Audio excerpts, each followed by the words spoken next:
Je m'appelle Israël. Ce n'est pas mon nom de naissance, c'est le nom que Dieu m'a donné. C'est le nom que Dieu me donne quand il s'adresse à moi dans nos échanges à travers sa parole, quand il me parle dans des visions et dans des songes. Israël, c'est le nom donné à Jacob lorsqu'il lutta avec l'ange de l'Éternel, et ce nom signifie celui qui combat avec Dieu. Certaines personnes naissent pour des missions particulières venant de Dieu, pour défendre une cause, un peuple, un pays. Moi, indépendamment de ma volonté, j'ai été rattaché de la part de l'Éternel au pays d'Israël, à tout ce qui se passe dans ce pays. À ma naissance, les médecins m'ont condamné à mourir, mais Dieu avait décidé autrement. Mes parents, des croyants, ont prié et Dieu m'a gardé en vie jusqu'à ce jour. Petite, j'ai toujours été différente des autres enfants, toujours à part, et je ne comprenais pas pourquoi. J'avais une vision de la vie qui était différente de tout le monde. J'avais cette particularité toute petite de dévorer avec joie la parole de Dieu, la Bible. Le récit qui me passionnait et me passionne encore, c'était l'histoire de Moïse. Moïse appelé par l'Éternel Dieu pour délivrer le peuple hébreu de la servitude en Égypte. Le récit raconte que les Hébreux descendirent en Égypte et les Égyptiens l'opprimèrent sans raison. Mais voici les cris des enfants hébreux sont parvenus à l'oreille de Dieu et il a agi. Il les a fait sortir de la servitude et les a emmenés dans le pays de Canaan, selon la promesse qu'il a faite à Abraham, Isaac et Jacob. J'étais émerveillée avec mon cœur d'enfant de lire les récits de la Bible, sachant que ce n'étaient pas des histoires pour les enfants. Ce n'étaient pas des histoires pour endormir les enfants, mais que c'était des faits réels. Et je n'avais aucun doute sur l'existence de Dieu. Pour avoir entendu, vu les merveilles de Dieu de la part de mes parents, dans leur vie, dans leur entourage, mais aussi pour l'avoir vécu personnellement. Oui, j'ai été témoin de la grandeur, de la bonté, de la miséricorde, de nombreux miracles provenant de Dieu. Et je n'étais qu'un enfant. J'ai été élevé dans la connaissance de l'Éternel Dieu, le Dieu d'Israël. J'ai été témoin qu'il exauce les prières, qu'il entend les cris de son peuple, qu'il fait des miracles, qu'il change les temps et les circonstances en faveur de ses enfants, de ceux qui mettent en lui toute leur confiance. J'ai été élevé dans la parole de vérité. J'étais un enfant et pourtant, petite, j'avais déjà une foi d'adulte, un raisonnement spirituel d'adulte. Je savais que la parole de Dieu, la Bible que je lisais, que je méditais, n'était pas seulement des écrits, mais c'était une parole vivante, extraordinaire, une vérité qui s'accomplit. Oui, la parole de Dieu, c'est la vérité qui s'accomplit. Très jeune, j'avais compris que le monde dans lequel nous vivons était un monde ennemi de Dieu, ennemi de la vérité, et qu'il y avait beaucoup de fausseté, en commençant par le milieu dit religieux. Ma prière a toujours été de marcher dans la vérité divine, Et de ce fait, je continue encore à ce jour à croiser beaucoup d'opposants à cette vérité, auxquels je dois fermer leur bouche mensongère. La vérité, c'est ce qui nous rend libres et procure en nous une paix intérieure. Le Messie, qu'on appelle Yeshua, le Messie annoncé par tous les prophètes de l'Éternel, est présenté dans les Saintes Écritures comme étant le chemin, la vérité et la vie.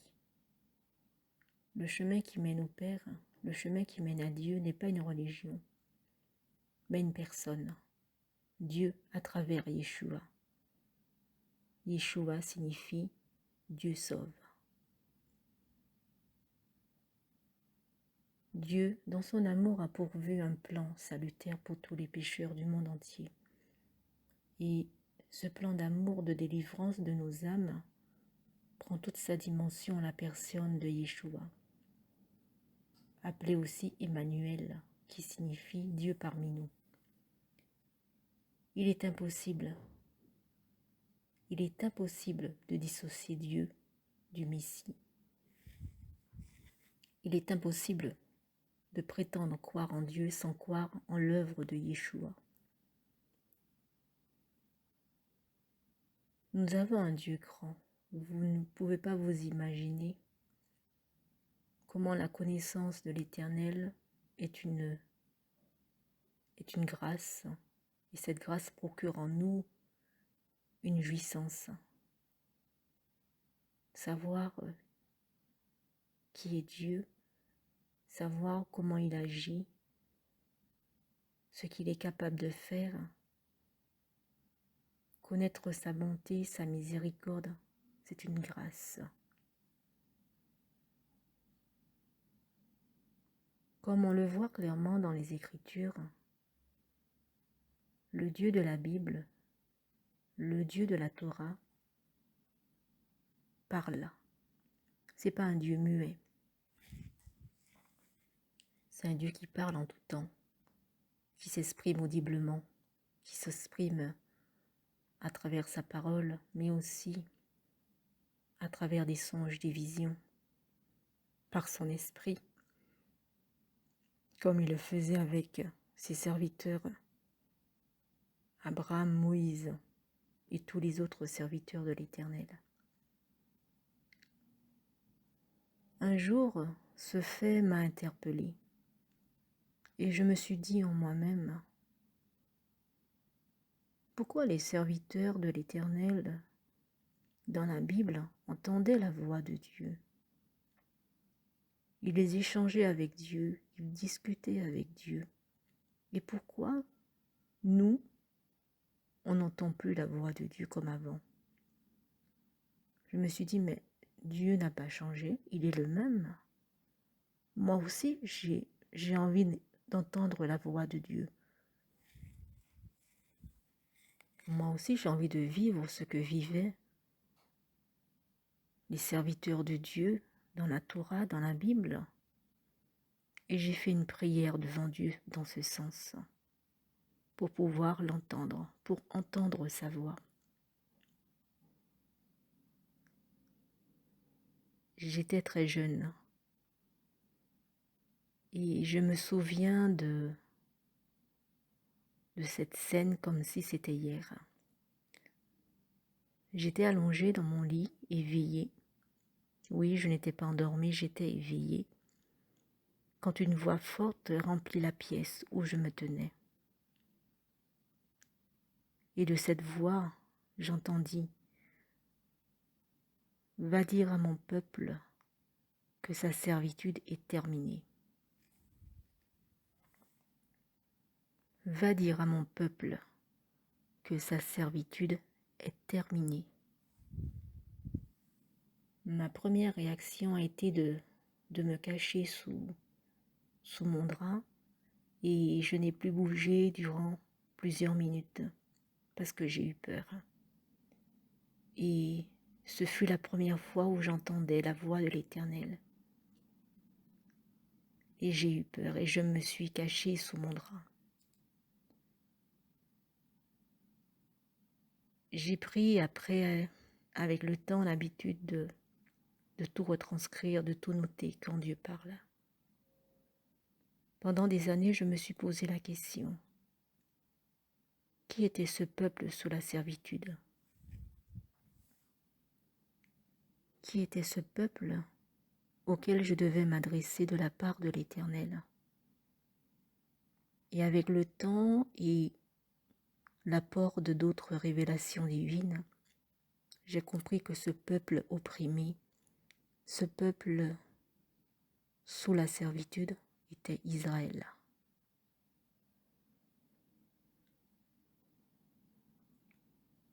Après cette première révélation divine, j'en ai eu d'autres, et jusqu'à ce jour. Oui, Dieu parle. Notre Dieu est un grand Dieu.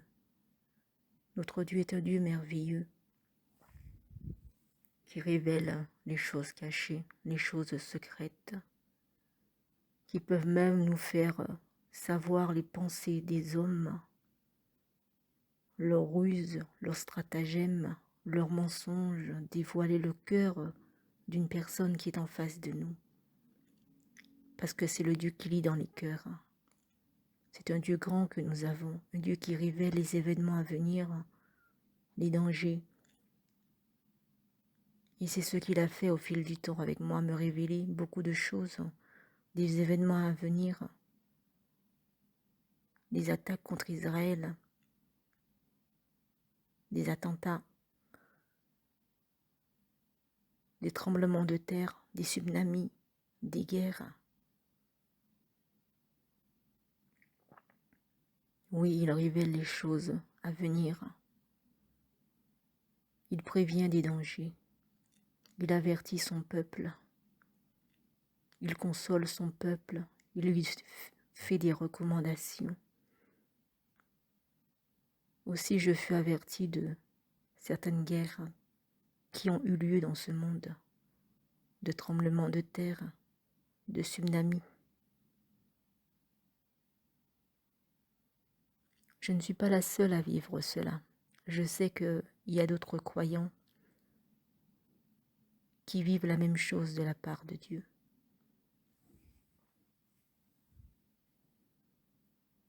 Depuis plusieurs mois, Dieu m'interpellait, mais d'une manière incessante, sur la notion de captif de Jacob, qu'il allait libérer, jusqu'à ce que je comprenne la relation de cette notion de captif avec le drame du 7 octobre dernier. Et toujours ce verset qui revient sans cesse. Écoute Israël, qu'il n'y ait au milieu de toi point de Dieu étranger. Qu'il n'y ait au milieu de toi point de Dieu étranger. Ma vie, je ne sais pas comment l'expliquer, mais elle est liée étroitement avec le pays d'Israël. Elle est liée à ce qui se passe en Israël, que ce soit en bien ou en mal.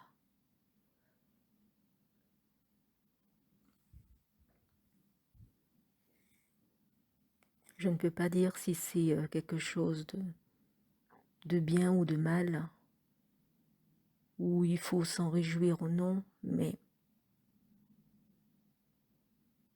l'Éternel Dieu m'a aussi montré certains visages d'enfants pris en otage dernièrement par le Hamas.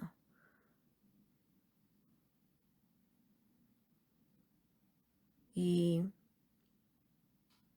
souvent, c'est des groupes d'enfants ou des enfants séparés, tout seuls. Mais oui, ça, il m'a aussi révélé qu'il agira en faveur de son peuple. Il agira en faveur de son peuple.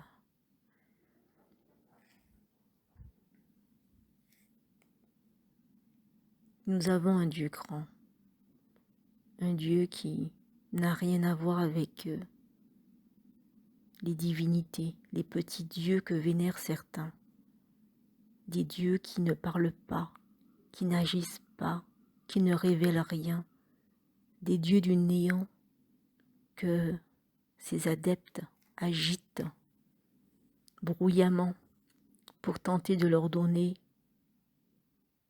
une existence. Nous avons un Dieu grand, nous avons un Dieu tout-puissant. Et ce Dieu, c'est le créateur de la terre et des cieux. Rien à voir avec ces divinités que l'homme a inventées au fil des siècles. Nous avons un Dieu extraordinaire en qui nous croyons, en qui nous avons mis notre foi, notre confiance. Nous lui avons remis notre vie, notre existence. Nous avons en lui un fondement solide. Et ce fondement, c'est la parole de vérité. En Dieu, nous avons un fondement solide. Ce fondement, c'est la parole de vérité.